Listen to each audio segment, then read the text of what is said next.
అందరికీ వందనాలు. ఈ దినముకి ఏర్పాటు చేయబడిన దైవలేఖన భాగము అపొస్తలుడైన పౌలు తిమోతికి రాసినటువంటి 2వ పత్రిక 2వ అధ్యాయము 9వ వచనం. నేను నేరస్తుడై ఉన్నట్లు ఆ సువార్త విషయమే సంఖ్యల చేత బంధింపబడి శ్రమపడుతున్నాను, అయినను దేవుని వాక్యము బంధింపబడి ఉండలేదు. సో పౌలు గారు తిమోతికి రాస్తున్నారు.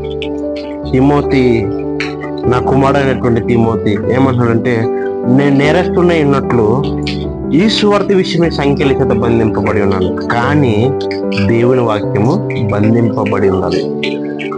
దేవుని వాక్యం ఎప్పుడు బంధింపబడి ఉండదు అంటే, మనము ప్రకటన గ్రంథంలో నుంచి చాలా వాక్యాలు మనం చూస్తాం. ఏంటంటే, భూమి ఆకాశములు గతించిపోయిన నా మాటలు గతించుకోవు.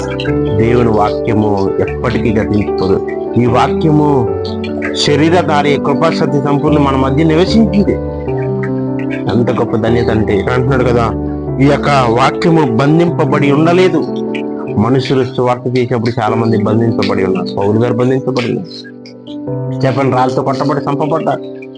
ఇంకా మార్కు గారు, ఇంకా ఇంకెంతో మంది సువార్థికులు, అలాగే నేటి క్రైస్తవ సమాజంలో ఎంతో మంది బంధింపబడుతున్నారు.